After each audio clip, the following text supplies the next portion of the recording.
so much just from AD carries in general, and Lucian's available. Instantly.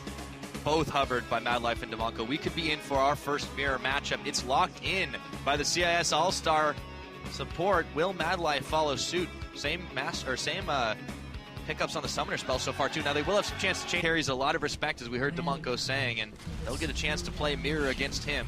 He can take him down. That's a big start for Team Ice. It will be a big start. I wonder whether they're both running the same keystone. I would imagine dimonko is going to be running Grasp of the Undying. dimonko actually showing just how important getting bush control is to start this. madlife now is forced around the outside. He knows he has to respect dimonko. And at this point, means that he isn't able to establish the first set of hits on the wave. So dimonko will get the first push on.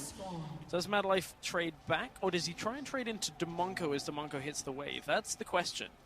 Well, that's going to be riding on this early level 1. When you have these mirror matchups, it really just comes down to execution. And now there's a little bit more experience for the CIS All-Stars on the 1v1 map so far, but dimonko reveals early. It's a tap on the minion, but madlife now is able to push forward. It's the piercing light first on him.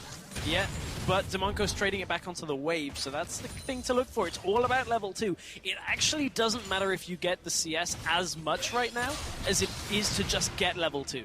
Just rush to that level 2 point. You can see he's a whole minion up on this wave. So what it means is madlife, yes, he will be able to trade it back effectively because there is no second wave to push it forward. But madlife will hit that level 2 just a little behind dimonko, but he's taken a lot of damage for it as dimonko. Yep, there's that level 2. madlife just needs one more. He dropped vision, but he didn't quite get it as madlife got his way into the bush, synchronizes it up. He's got the relentless pursuit. He's got the double tap, but dimonko's trading back. Piercing light flying back and forth. And at the end of the day, it's still tied. It is just about even. dimonko a little bit ahead in that kind of situation. madlife a little lower on mana. dimonko has a little more health, but does trade it away with that piercing light. Also interesting, I believe when the CIS region were playing, if they're still playing Takira's rules, I think dimonko takes a little bit of mana regen runes as well in this situation. So it'll be interesting to see whether the mana gets punished here, because you can see just how low madlife is getting. dimonko is able to trade the damage pretty effectively, but neither of them has used their potion yet. Now, hanging on to that one just in case they need it. There's the Hell Shrine. It's going to spawn. madlife is just going to have to settle for a shot in the dark, as dimonko now takes a piercing light as well, but he's still healthier than madlife, and he's got more mana to boot. Yeah, he does, and you can see the Grasp of the Undying still active for both of them. The indicator on the hands there looks a bit like an airbender. But at this point, madlife is so far... I know, right? That's the first thing I thought. I didn't notice it till you said it, but we'll just have to wait. madlife's taken a lot of shots here. And dimonko now finds himself a bit lower on the mana scale, but as you mentioned, he probably does have that extra mana regen to just keep it going a little bit more on the solution. And at this point, dimonko is fine being 2 CS down in this matchup just because of the pressure he has on madlife. He can go aggressive and force the trade. Just as long as he's able to stay ahead in health right now, because 2-3 CS is fine. It's when you start getting a wave, 2 waves, 3 waves ahead that it becomes unmanageable. dimonko's a lot healthier right now. He can just push these low health minions in. He's got a relentless pursuit, jump forward, gets that heal back from the Grasp of the Undying. madlife is almost out of mana. He's zoned backwards. dimonko may be but it's not going to matter as much because he's got the positional advantage. He does right now. dimonko's mana regen is not actually that much. I would love to see his runes, just to see exactly what he's running. Clutch health. madlife will be able to get the health shrine. Remember, 75 seconds is the respawn timer on those. dimonko not quite as good as his teammate Kira at actually pressuring that out. I'm a little surprised that they didn't put a bit more focus into the 1v1s, which sounds silly, but... put it all on Kira, man. Yeah, but just put it on. Still playing all right here. Now, madlife is going to get a Grasp of the Undying proc, but dimonko will be able to heal up on the Health Shrine of his own. So far, it really has been this full mirror. madlife CSing just a little bit better, but both of these AD carries, now having spent their biscuits, daring each other to back away if they can get just a good trade. And this is a bit of almost a preview for later, when we actually have LCK taking on IWCA. So I'm interested to see how that matchup goes. It won't be 2 Lucians later, but it will, however, be dimonko versus madlife. So this one is for the bragging rights going into that matchup. Oh, dimonko is just not quite trading efficiently because madlife is dipping into the brushes every single time dimonko actually dashes forward. Yeah, brush control very, very important here. And madlife knows how to use it. dimonko a little bit lower, but he does manage to get the Grasp the Undying proc. Now he's the one who's zoned into the tower. madlife's starting to push forward, and he's got a serious CS advantage here. Well, now down to 7 or 6 minions, but still, dimonko can't quite get the shot. But madlife keeps stepping in the brush. It's still a whole wave, and dimonko's trying to... He's not actually recalling, but he's just trying to bait madlife to come forward, try and trade damage while the cannon minion is there, so the minion re-aggroes onto madlife, but it's not really going to work. I don't think madlife's going to fall for that. Honestly, this is starting to get to that kind of CS lead where madlife has a significant advantage now. dimonko, even though he had the health advantage earlier on in this match, wasn't able to convert it into a CS lead, just from how efficiently madlife was ducking into the brush. Yeah, now there's the calling out. madlife's just going all forward. He wants to push these in. dimonko's going to shoot his own ray of bullets, and they almost miss each other completely. It's like I'm watching The Matrix. But look at this dimonko. The last hitting under the turret just isn't there. It's different from Summoner's Rift, remember, where, you know, normally it's 2 hits onto a melee and 1 last hit from a champion to knock it off from the tower. But dimonko will go aggressive, land a little bit of damage, but I think he actually probably should have just recalled. If he's looking to recall at all, he should have done it then and let madlife back away, because the whole wave wasn't there in time. Now dimonko is forced onto the back foot. madlife will shove this into the tower. dimonko is going to have to stay here to make sure he cleans the wave up.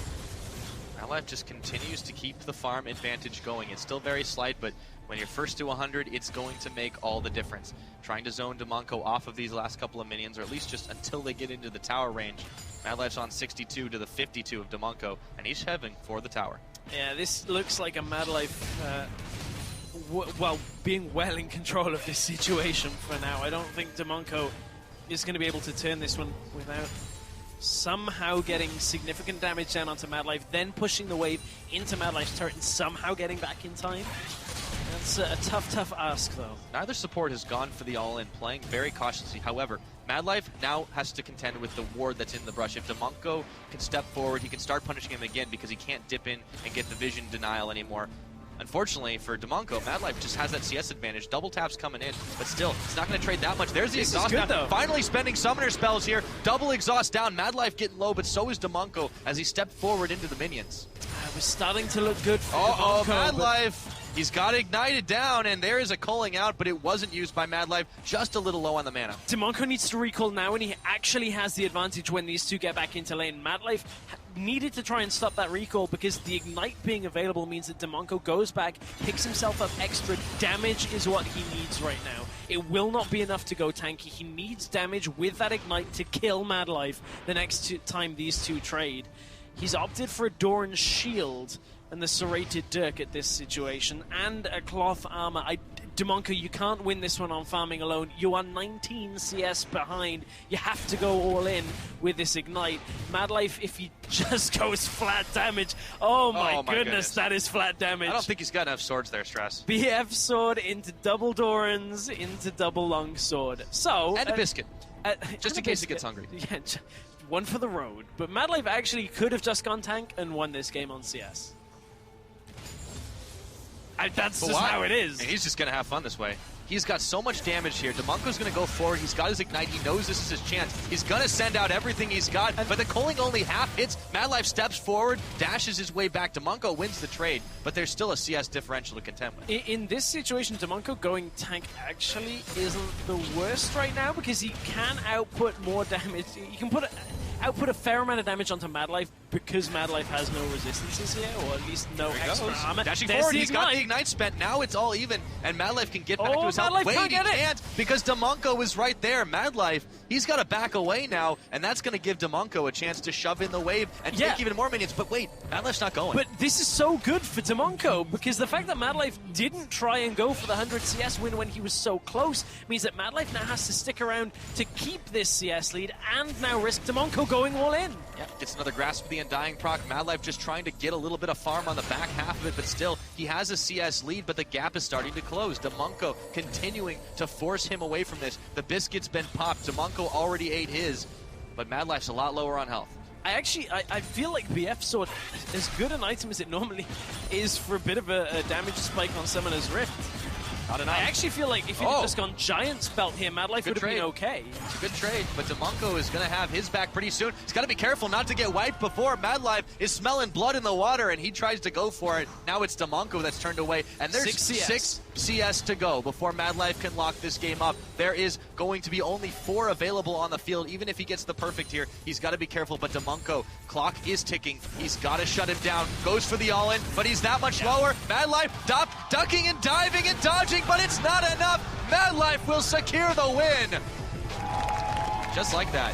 dimonko had the window to get back in and took so much damage from madlife there in that last little end bit.